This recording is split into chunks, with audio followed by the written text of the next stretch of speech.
What's going on, everyone? I'm James Grage, and we're back here in the bodybuilding.com gym. I'm here with Andy Swanson, who is a bodybuilding.com team member, also a competitor, physique competitions or classic physique. Yep, traditionally physique competitions. I've done one bodybuilding show for fun. Okay, so we can say bodybuilder. Sure. We're gonna be doing a total body workout, so hitting every major muscle group.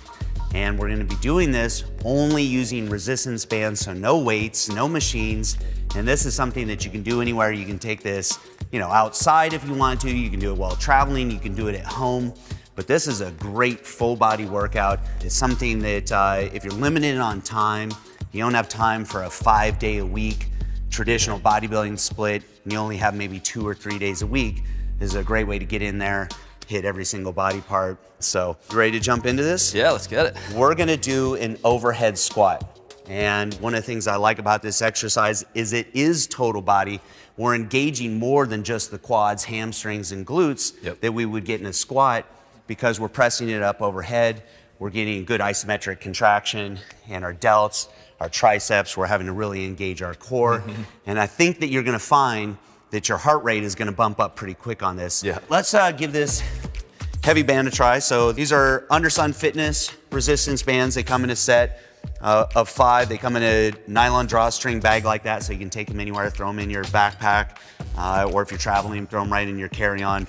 Comes in a extra light, medium, this one the heavy, and an extra heavy. So we're gonna use this one right here. Okay. The first time that you're doing this, you wanna go with a lighter resistance, really nail down the technique. Okay. Right, because you're always gonna have the next workout and the next workout after that. You're always gonna have plenty of time to be able to advance and move up into resistance, heavier resistance. Yep. So we're gonna anchor this right under our feet. Just like a traditional squat, we're gonna go with about a little bit wider than shoulder width apart. And then to get into our starting position, you can just drop right down, get up here at shoulder height, and we're gonna press it straight over our head. And this is our starting position, and this is where we're gonna stay. We're gonna drop our butt down all the way, get 90 degrees at the knee, and then press back up. The reason I like an overhead squat, it promotes really good body alignment. As you come down, if you start to see your hands, you know you're doing it the wrong way. Keep them right overhead, and that's gonna force you to drop your butt down. How'd that feel? Full body right there. You feel your heart rate start to jump up? Heart rate's already up. Another cool thing about bands is because they have variable resistance, which means the more you stretch them, the harder they get. Bands actually more closely match the natural strength curve of our muscles. Good resistance at the bottom, where you're weaker, and at the top, where you're stronger, you've got even more resistance. Yeah, the key is being that less resistance at the very bottom, so I could get into that full squat position. Yep. All right, so 2 sets of those. Moving right into a back exercise. And what we're gonna do is a bent over row. We're gonna anchor it the exact same way, right under our feet. Your stance doesn't matter as much for the exercise, but it does matter for the resistance level. By widening our stance, we can adjust the resistance level. The other way we adjust the resistance level is where we grab the band. The closer to our anchor point, which in this case is our feet, the harder it's going to be, the higher up, the easier it's gonna be. So you can actually adjust your resistance on the fly. Back nice and straight, chest out, chin up. A lot of people have a tendency to roll their back, round out their back. We don't wanna do that. We almost want a slight arch in our back. And so by sticking our chin up and our chest out, we're gonna get that good arch. And what we're gonna do is we're gonna pull out wide with the elbows, and I want you to think about squeezing your shoulder blades together, get that little extra squeeze. Think about if I were to take a tennis ball and put it between your shoulder blades, you would wanna try to squeeze that tennis ball. There you go. Now there is one other way to do this. This one's gonna require using a lighter resistance. And what you can do, if you wanna create even more resistance, you can also double up the band this way. So around the wrist, and that way the weight is on our wrists and not in our hands. So this would be another way to do it, right here. Okay. So it seems like you wouldn't burn out maybe in the forearms. Right. So if there's like a certain muscle group you're trying to hit. Exactly. If you're kind of like anchored in there, you're gonna actually activate the muscle you want. Right. All right, so we've knocked out legs. Now we did back, we're gonna move into some biceps. So we're gonna do a standing biceps curl. Same exact anchoring point right under our feet. Same concept, we can go wider or narrower to shorten or lengthen the band, create more or less resistance. Same thing with our hand position. We can grab lower or higher. Stand straight up. Keep those elbows in a fixed position right at your side.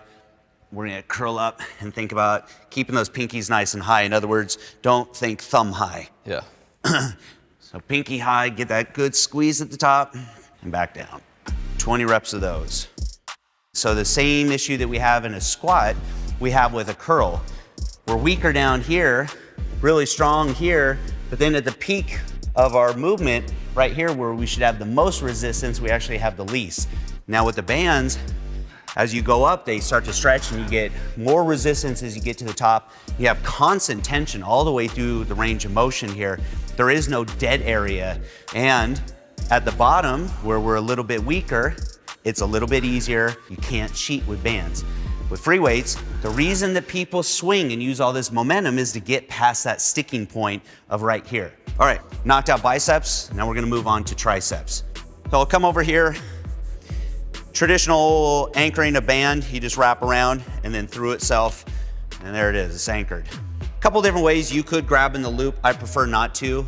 I prefer to grab it with my thumb facing the anchoring point. Opposite foot forward to the arm that I'm working. I usually put my hand right on my knee there to rest. You're gonna keep your elbow in one fixed position. This is a mistake that I see a lot of people make when they're doing dumbbell kickbacks, is that elbow starts moving back and forth. You wanna think of that as your pivot point, and it's gotta stay in one spot.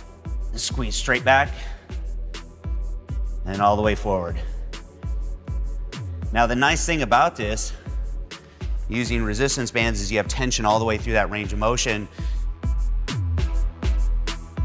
See how he's getting that really good squeeze?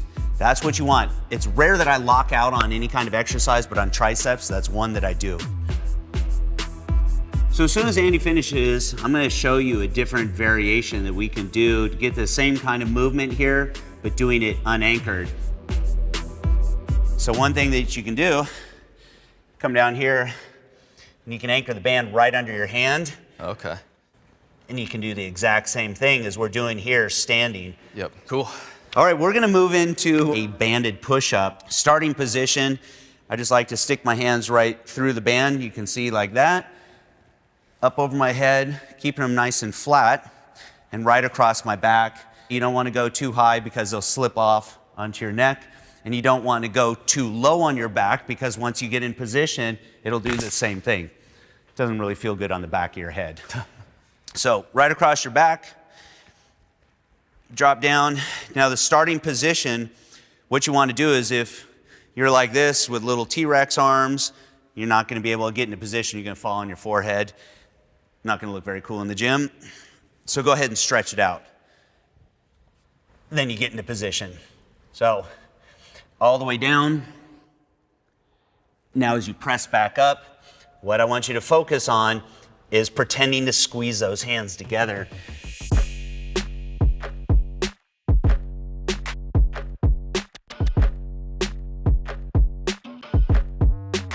Now another thing is he's doing these. You see where the band is sitting in his hand, you wanna make sure that it doesn't sit too high towards his fingers because then it puts a lot of stress or it's creating a lot of leverage there in the wrist, and then you'll feel that pressure there. So you always want to try to anchor it more towards the base of your palm. As he's doing these and he's focusing on getting full extension and getting that squeeze and controlling his eccentric or his negatives on the way down, he's expending a lot of energy. He's really working that muscle and he is going to fatigue quicker. So this is not a numbers game. One of the challenges I think that people have when they do push-ups is we're conditioned like, how many push-ups can you do? Oh yeah, right? That's a thing. It's a speed thing. Quantity. Speed and reps. Yep. Andy could do a whole lot more, even with that band, if he was just focused on speed and just knocking out reps. Yep. It's not about that. This is about slow, controlled, quality reps.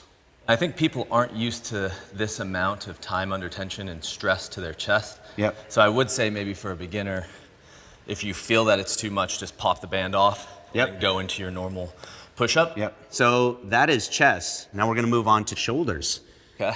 This is a pretty basic one, but it's still a good one. This is a standing shoulder press. And it actually looks a lot like our overhead squat as far as setup. So it's gonna be the same thing. I'm just gonna use this medium band to demonstrate. Okay. I'll let you pick a weight. I think you should, me personally, I think you should try the heavy, but that's just me. You got me. So we're gonna come into position. This is our starting point right here. About shoulder width stance. And we're gonna press straight up overhead. Now, some people have a tendency to wanna come in here to the middle. I like to focus on pressing directly overhead.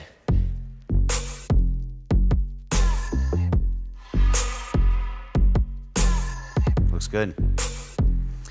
You also see that he is keeping them wide, meaning if I were to turn sideways to the camera, he's not letting his elbows creep forward. A lot of people have a tendency to do this, and when you do that, you're automatically gonna start using more triceps. So go ahead and make sure as you're doing these presses, they're not coming here, but they're out here. Feel good? That's a good delt pump right there. There it is. We're gonna move into our 2 finishing exercises here. So one is going to be abs, and the other is going to be calves. And a lot of people are like, well, how do you train calves with bands? Yeah, that's the first thing that went through my head. So you're gonna find out. Okay. So I've got a 25-pound plate. It's nice to go ahead and elevate our toes so we can get just that slight stretch. So under the toe, if you put this under the arch of your foot, there's no benefit. If you put this under your heel, there's no benefit. It has to go under your toe. And then the toe on the plate in our starting position is just right here, right at the shoulder. If you wanted to, and you didn't really want to have the weight in your hand, you could, if you wanted to, get your whole shoulder in it. Yeah. Get your whole shoulder right into it. Holding on to something just for balance. Yeah. And just getting that full extension at the top. Okay. So it's a single leg calf raise. Okay. Just like that. So as we go up on our toes, we're still stretching that band, creating more resistance, not to mention the full weight of our body. Okay, give it a go. Now people have this idea that just because calves are really strong, that we have to train with a ton of weight. I'm not a big believer in that.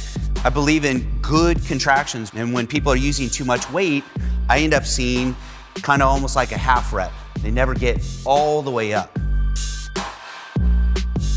So it doesn't take a lot of resistance or a lot of weight if you use good technique. Yeah. You feel a contraction? That felt really good. That felt like really heavy plates on my back.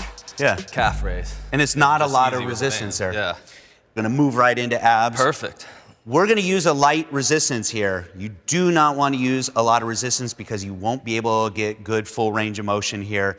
So we're gonna use the same anchor point, except we're gonna come nice and low with it. Lay that down on the ground so I can reach back and grab it. I'm gonna lay down, standard crunch position. Now, a couple ways to adjust the band. One, I could, wiggle my way down and scoot away from the anchor point, but the easier way is just reaching closer toward the anchor point. Create tension here at the beginning of the range of motion. And curl up. Make sure you get that good squeeze right there at the top. Yep. Now, even that light band is a lot of resistance. Honestly, why don't you go ahead and anchor that extra light band right there? Okay. Same position. I mean, even doing regular crunches are effective, right? You feel those in your abs. So now we're doing the same thing, just adding a little bit of resistance. Okay. You ready? Yep. So shoulders locked, elbows locked, so you're not moving your arms as you're doing this. Me, I actually like to go ahead and hold it right to the top of my head. So it's in my fingers, but I put the base of my palm right on the sides of my head. Right now, Andy has it right in front of his eyes, so he can actually literally see it. He can make sure that he's not moving. So just find a position where you don't have to think about your hands anymore.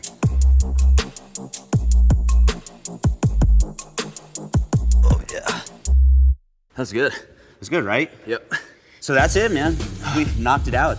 Those were 8 different movements, so that was a total body workout. We hit every major muscle group here. If you're on the ball, you can knock this out easy in a half hour. Anyone who's skeptical as to a full body workout and hitting like individual muscles, you can do it. I do. Appreciate it. Yeah, thanks. We'll see you guys next time.